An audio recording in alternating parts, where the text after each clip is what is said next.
It was a busy morning at the courthouse. John had been waiting for this day for weeks.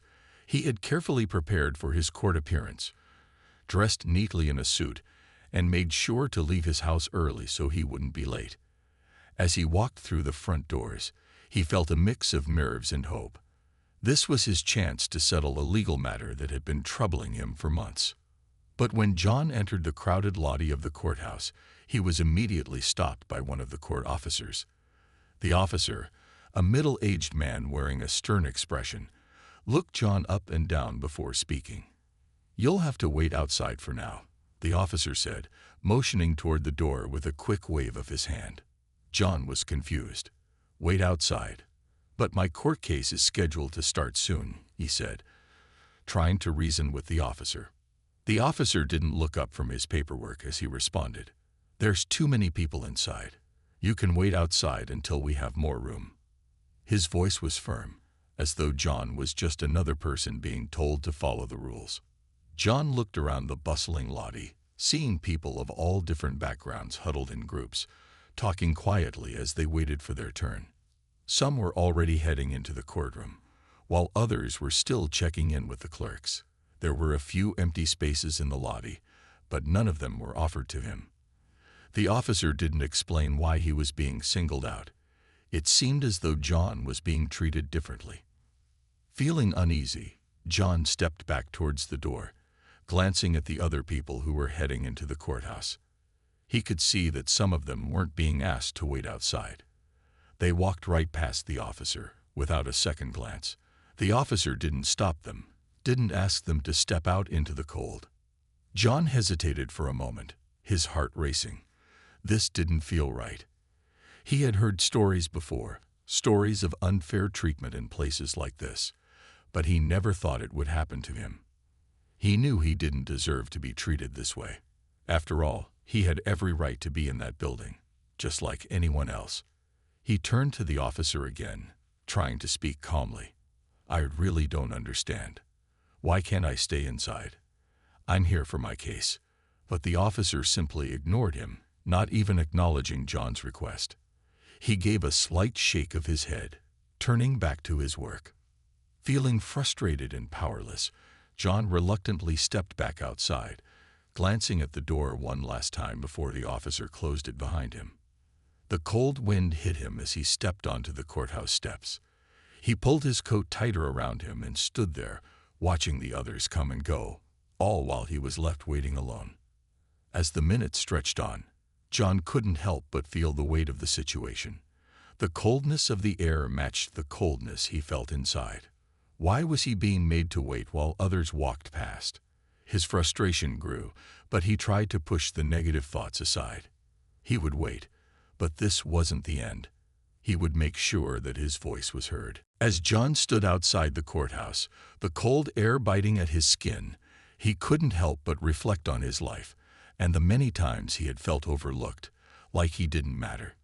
He had always tried to do things right, working hard, following the rules, and staying out of trouble. But time and time again, it felt like no matter how hard he tried, life was more difficult for him than for others. This was one of those moments, a reminder that things weren't always fair. He had grown up hearing stories of people facing discrimination in various places, schools, workplaces, even public spaces, but he never imagined that he would experience it himself. John had heard rumors, of course, about unfair treatment in the justice system, but he always believed that if you did things the right way, the system would be fair. Today, standing outside the courthouse, his belief in that idea was starting to fade. As he stood there in the cold, John watched as others, many of whom looked nothing like him, were allowed into the building without hesitation. Some seemed to glance at him with pity as they walked past, but no one offered a word of support or even a question about why he was left out. He felt a knot tighten in his stomach, a mix of anger and helplessness. Inside the courthouse, John knew that people were already gathering for their cases. He could picture them sitting in the courtroom, some nervously waiting for their turn, others chatting with their lawyers. He could almost hear the low murmur of voices, the shuffle of papers, and the sound of the judge's gavel striking the podium. His own case was important to him, but here he was, standing outside in the cold, while everyone else was inside doing what they needed to do. John thought about the officer's behavior. Why had he singled him out? He had seen others walk into the building, without a second glance, without being stopped at the door. It wasn't like John had done anything wrong.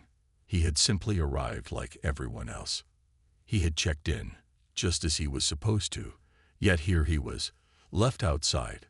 The officer had shown no interest in explaining himself or offering any kind of reasonable answer. What hurt the most was the feeling that his presence didn't matter. The officer's cold response made him feel small and visible. It was as if he was a part of the crowd, yet also excluded from it. That feeling of being different, of not being seen as equal to others, weighed heavily on him. It wasn't the first time he felt this way, but it was one of the strongest. As the minutes dragged by, John wondered how much longer he would have to stand out there. Would anyone notice? Would anyone care? Despite the frustration building inside him, John refused to let this moment break him. He wasn't going to just give up and accept this treatment. He had come all this way, and he wasn't going to let an unfair situation derail him now. He clenched his fists, took a deep breath, and told himself that he would get through this. Somehow, he knew that this wasn't the end of the story, and he was determined to make sure his voice would be heard, no matter what it took. As John stood in the cold, his frustration was beginning to grow into something stronger. He had tried to stay calm, but the longer he waited outside, the more difficult it became. He felt the urge to walk away, to just forget about the case and the courthouse altogether. But something deep inside him refused to let go. This wasn't just about his case. It was about standing up for himself and fighting against something he knew wasn't right. It was then that he noticed Maya walking through the courthouse parking lot. Maya was a respected lawyer, known for her sharp mind and relentless commitment to justice. She had been a friend of John's for several years, and they had shared many conversations about the challenges faced by people of color in a world that often seemed to overlook them. John had always admired her strength and conviction. As Maya approached the courthouse doors, she paused for a moment, her eyes scanning the area. When she saw John standing alone on the steps, her face softened with concern. She recognized him immediately. She had heard about the case he was facing, and seeing him out here, waiting in the cold, made her heart ache. Without hesitation, Maya walked over to John, her footsteps firm but gentle. "John, what are you doing out here?" she asked, her voice full of genuine concern. John looked at her, his face showing the weight of the situation. He sighed deeply, shaking his head.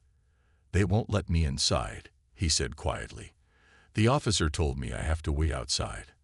I don't even know why. I've been standing here for what feels like forever, and nothing's changing." Maya's expression hardened as she took in what John had said.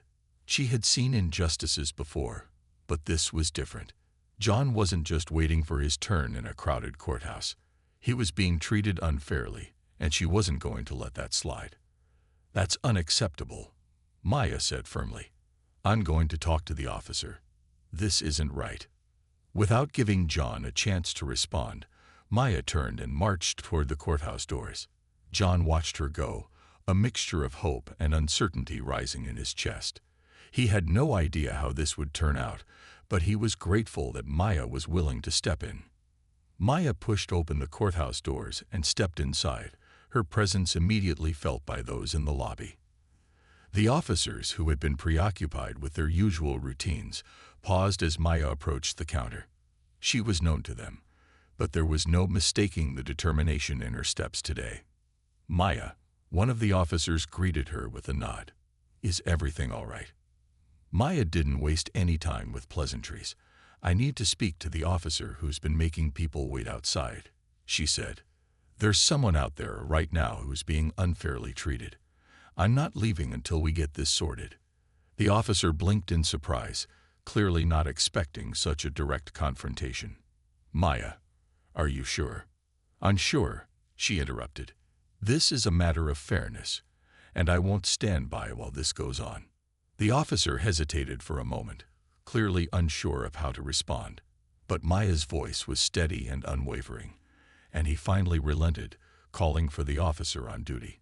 Maya was determined to make sure John wasn't left out in the cold any longer. She had already decided that this moment would not be forgotten, no matter how difficult it might be to fix.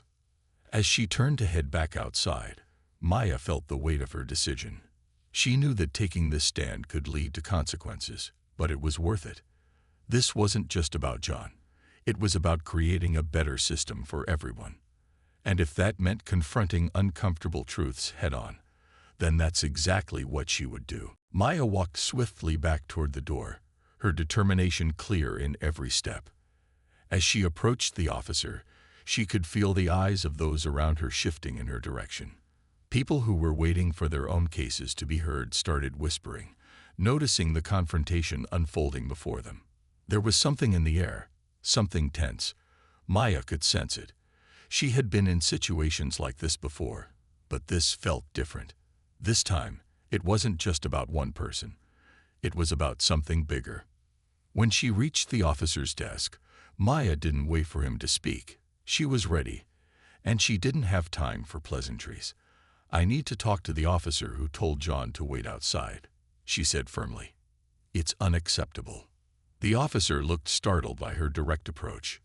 "Maya," he said, his tone hesitant, "is there a problem?" "Yes, there's a problem," Maya replied without missing a beat. "John is being treated unfairly. He has a right to be in there with the others, just like everyone else. You've got to let him inside." The officer glanced around the room, clearly uncomfortable with the situation. Maya's reputation as a lawyer wasn't the only thing making people uneasy. It was the sheer force of her words. She wasn't backing down. "Maya, there are rules," he began, but his voice trailed off, knowing that his excuse wasn't going to hold up against her. Maya was no stranger to standing up for what was right, and she wasn't going to let this slip by unnoticed. "I don't care about the rules if they're being used to justify discrimination," she said, her voice rising slightly. "I don't care about your procedures if they're designed to keep people like John out of a public space."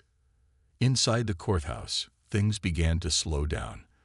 The case in the courtroom was momentarily forgotten as people turned their attention to what was happening in the lobby. Those who had been waiting in silence now exchanged quiet glances. Many were uncomfortable, unsure of what was happening or how it would play out. But everyone could feel the tension, the growing awareness that something was wrong. As Maya's words rang out, the officer behind the desk shifted uncomfortably. He clearly didn't expect this kind of confrontation, especially not from someone like Maya, who was known to speak her mind. "I'll get the supervisor," he muttered, stepping away from the desk. Maya watched him go, her eyes fixed on the entrance where John stood. She could see him through the window, standing alone, his face a mixture of impatience and frustration. She wanted to go out to him, to tell him that someone was finally standing up for him, but she had to trust that things would unfold as they should. The officer returned a few moments later, accompanied by a supervisor. This was the moment Maya had been waiting for, the moment when the truth would come to light. The supervisor, a taller woman with short, neatly styled hair, gave Maya a stern look as she approached. "What's the issue?" the supervisor asked. Maya didn't waste any time. "John is outside. He was told to wait while others were allowed in." "That's not how it should work," she said, her voice strong and steady. "I want this fixed now." The supervisor raised an eyebrow, clearly taken aback by Maya's insistence. "There must be some misunderstanding. Let me speak with the officer." Maya shook her head. "There's no misunderstanding. I've seen enough of this to know what's going on. You need to let John back in. And I want to know why he was treated differently." The supervisor didn't reply right away. There was a brief silence between them, one that felt like it stretched on forever. People in the lobby began to pay closer attention, sensing that something important was happening. Finally, the supervisor nodded, signaling to the officer who had originally stopped John. "Go and let him in," she said, her voice softer than before. and we'll review this matter." The officer didn't argue. He walked towards the door where John was waiting, and as he opened it, John's confused expression softened into something more like relief. He stepped back into the courthouse, grateful but still uncertain of what was happening. Maya stood her ground, watching the exchange unfold. She had done what she could, and now it was up to the system to recognize the mistake and take responsibility. She wasn't leaving until she knew that change was coming. For John, and for everyone else who had faced unfair treatment like this. John finally walked back into the courthouse, his steps slow and careful. The cold air that had clung to him outside seemed to fade as he entered the building, but the frustration that had been building in his chest remained. He couldn't shake the feeling of being singled out, of being treated as though he didn't belong in a space that was meant for everyone. He glanced around as he walked back toward the lobby, his eyes catching the looks of some of the people waiting. They didn't say anything, but their glances were telling. They had seen what had happened. They knew something wasn't right. Inside, the officer who had originally stopped John was already talking to his supervisor. The supervisor, a woman with an air of authority, was speaking with the officer in low tones, as if trying to explain what had happened. John's ears buzzed with the sound of his own thoughts. He wasn't sure if the supervisor had understood the full weight of the situation yet, but he knew one thing for certain. This wasn't just about one person's inconvenience. It was about the principle of fairness. Maya stood beside him, her posture straight and proud. She didn't speak, but the way she carried herself spoke volumes. She wasn't leaving until this was resolved, until the people who ran this courthouse understood that fairness and justice mattered more than procedures that only served to hurt people. John could feel a sense of calm beginning to wash over him, but his mind was still racing. He thought about everything that had led up to this moment. The way the officer had dismissed him so easily, the feeling of being disregarded as if he wasn't important. As Maya stood with him, the scene in the lobby seemed to quiet down. The hum of conversations paused for just a moment, as everyone around them waited to see how the situation would play out. Some of the faces were familiar, people he had seen in the courthouse before, waiting for their own cases to be heard. They had seen John standing outside earlier, and now they watched as he returned to the building. His presence was a silent statement, one that said he would not be pushed aside, not today. A few minutes later, the supervisor walked over to where John and Maya were standing. Her steps were measured, her expression unreadable. She didn't say anything right away, but her eyes met John's with a mix of understanding and regret. She cleared her throat before speaking. "I apologize for the way you were treated earlier," she began, her voice calm but firm. "That should not have happened, and it won't happen again. There was a misunderstanding about the overcrowding, but that doesn't excuse the way you were asked to wait outside." She paused for a moment, as though considering her words carefully. "We are reviewing our procedures to ensure that no one is treated unfairly in the future." John looked at her, taking in her words, but there was something in his mind that wouldn't quite let him relax. He had heard apologies before, from people who had no intention of changing their behavior. Still, this felt different. The supervisor's tone was sincere, and there was a quiet resolve in her eyes that told him she wasn't just going to brush this off. "Thank you," John said, his voice steady. "But it's not just about today. It's about making sure this doesn't happen to anyone else. No one should feel like they don't belong, just because of who they are." The supervisor nodded, clearly taking his words to heart. "You're absolutely right," she said. "We have a responsibility to make sure that everyone who walks through these doors feels respected. I will make sure that we take the necessary steps to address this." Maya, who had been quietly listening to the exchange, gave John a reassuring smile. This wasn't the end of the story, but it was a start. Maya's actions had helped bring attention to what had happened, and now it was up to the courthouse to take action and make sure something like this didn't happen again. As the supervisor walked away to handle the matter further, John couldn't help but feel a sense of relief. He had been treated with respect, finally, after being made to feel invisible. He had stood his ground, and Maya had stood with him. Together, they had made sure that fairness was upheld, even in a small way. But John knew that real change took time. This moment was just the beginning. And as he walked further into the courthouse, ready to face his case, he felt a small spark of hope. Things could change. It would take effort, but it was possible. And that was enough to keep moving forward. As the moments passed, John found himself quietly reflecting on what had just happened. The courthouse, which had once felt like an overwhelming, indifferent place, suddenly felt a bit more like a space where fairness could take root. He could still feel the eyes of the people around him, but this time, their gaze wasn't filled with judgment. It was as if the entire situation had changed the air in the room. People were beginning to understand that something had been set right, something important had shifted. Maya stayed close by his side, a silent but constant presence. She wasn't just there to help him. She was there to make sure that what had happened to him didn't slip through the cracks unnoticed. The officer who had caused the delay was now speaking to other courthouse staff, and John could hear snippets of conversation, but he didn't quite catch everything. What he did know was that the officer had been spoken to, and the supervisor had already made it clear that changes would be put in place. It felt like the beginning of something, like a small but meaningful step forward. The court proceedings were about to continue, and people were starting to head into their assigned courtrooms. The hustle and bustle of the lobby was slowly returning, but it wasn't the same as before. There was a quiet energy in the air, a shared understanding that something had been corrected. People moved more slowly, more thoughtfully, as if the weight of the earlier confrontation had given them something to think about. John's turn finally came. His case was ready to begin. He felt a little lighter, a little less burdened by the frustration he had carried with him earlier. When the clerk called his name, he stood up from the bench and followed the officer into the courtroom. This time, there was no hesitation, no second-guessing. He felt his confidence return, as if the events of the morning had prepared him for whatever would come next. Inside the courtroom, the judge and the other parties involved were already waiting.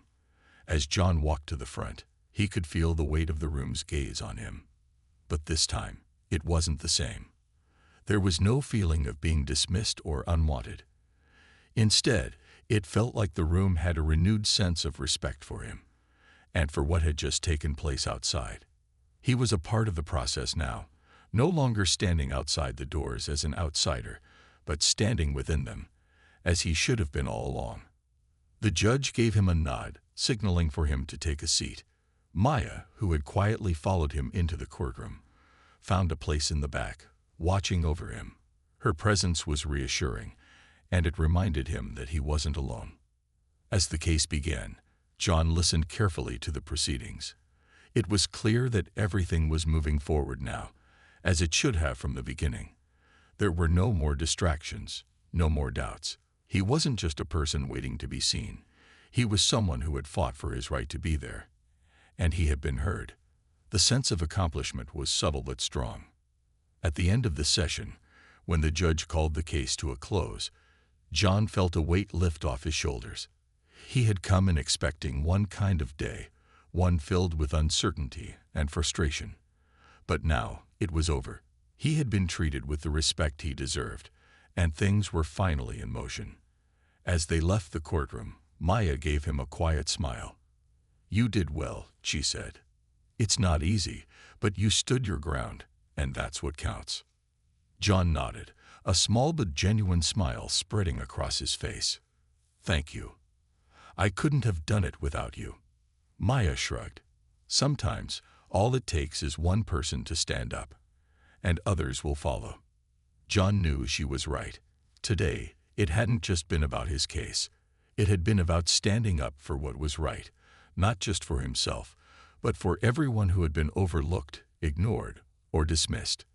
And that, he realized, was worth more than anything else that had happened that day. As the days passed after the incident at the courthouse, word began to spread. The courthouse, once just a place where people went to settle legal matters, had now become a symbol of change.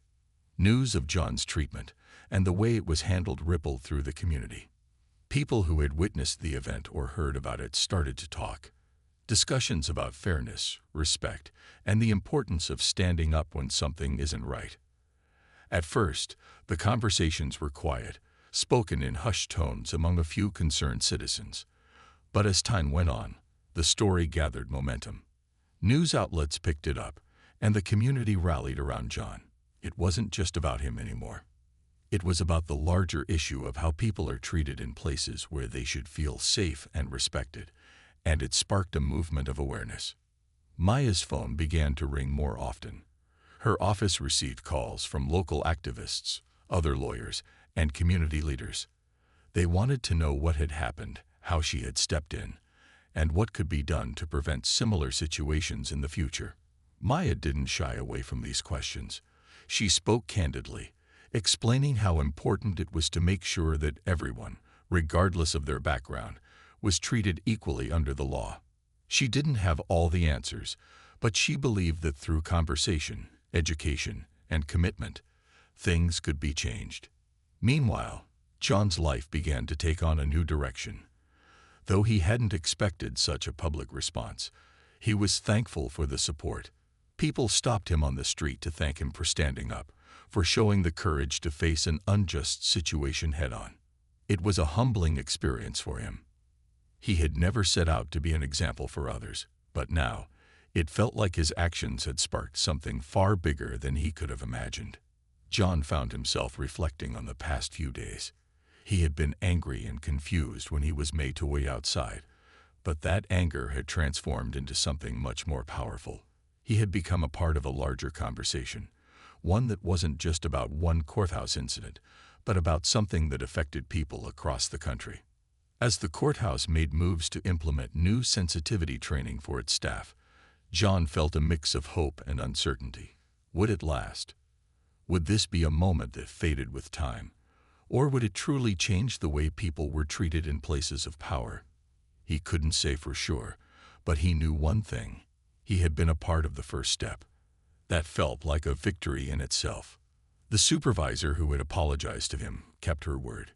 She reached out to him with a follow-up message, thanking him for his patience and understanding. She assured him that the courthouse was reviewing its procedures and would be taking action to ensure that no one else was ever made to feel the way he had. John appreciated her honesty, but deep down, he knew that change wouldn't happen overnight. It would take time, persistence, and a willingness to listen. As the weeks went by, the conversation about fairness in the courthouse continued. More people started to speak out, sharing their own stories of being treated unjustly. The dialogue grew, and with it, the hope that things could be better. John felt proud to have played a small part in that. His role in this story might have been unassuming, but the ripple effect of his actions had spread far beyond the courthouse steps. Maya, too, felt the impact of what had transpired. She received messages from others in the legal community, thanking her for standing up for what was right. Her actions had inspired others to think more critically about their own roles in the system and how they could make a difference. She wasn't the type to seek out recognition, but she knew that the more people who were willing to step forward, the greater the chance for real change. As John sat quietly one evening, reflecting on everything that had happened, he felt a sense of peace. He had been through something difficult, but it had led to a greater understanding. It had taught him that even when the system feels broken or unfair, there is always room for progress. It might take time, it might take effort, but change was possible. And sometimes, all it took was one person willing to stand up. As time went on, the story of John and the courthouse incident continued to resonate with the community. People began to view John's quiet stand as more than just an isolated event. It became a symbol of resilience and the power of one person's actions to spark a larger movement. While John never intended for things to go this far, he couldn't deny the sense of responsibility he now felt. What had started as a frustrating and unfair experience had turned into something that not only affected him, but had begun to shape how people thought about fairness and justice in their own lives. John often found himself reflecting on the journey he had gone through.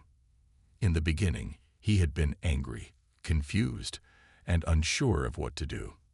He had been treated unfairly in a place where he should have felt safe and respected, and yet he had somehow found the strength to stand up for himself.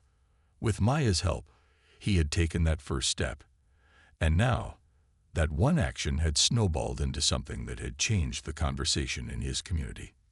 Maya, too, had felt the impact of what had transpired. She had always believed in the importance of standing up for what was right, but now she understood more deeply the power of small actions, even in the face of a much larger system. Her willingness to speak out had been the catalyst for everything that followed. She had not only helped John in his moment of need, but she had also helped the community realize that speaking up for justice didn't always require grand gestures. It just took one person willing to take a stand, even in the face of uncertainty. The conversations about fairness and justice didn't end once the media moved on. It was clear that people in the courthouse had taken the matter to heart. New policies were put in place, and sensitivity training became a priority for the staff. John had received several messages from others who had experienced similar issues, some even saying that they had been able to speak out because of what had happened with him.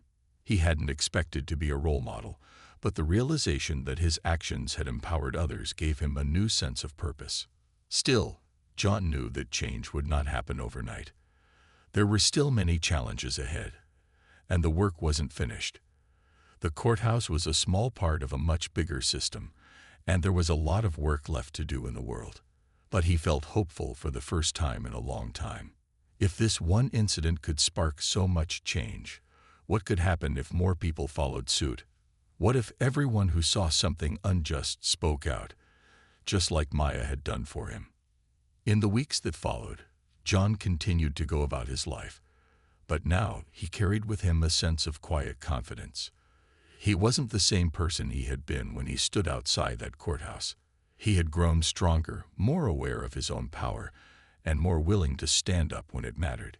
He had learned that while the world wasn't always fair, that didn't mean it was a reason to give up or accept things as they were. Sometimes, the smallest actions could lead to the biggest changes. Maya had always been his friend and ally, but now they had become partners in a cause they both believed in. They would continue to fight for justice, not only for John but for everyone who had ever felt overlooked or mistreated. They had seen firsthand how a single moment of standing up for what was right could create a ripple effect that changed the world.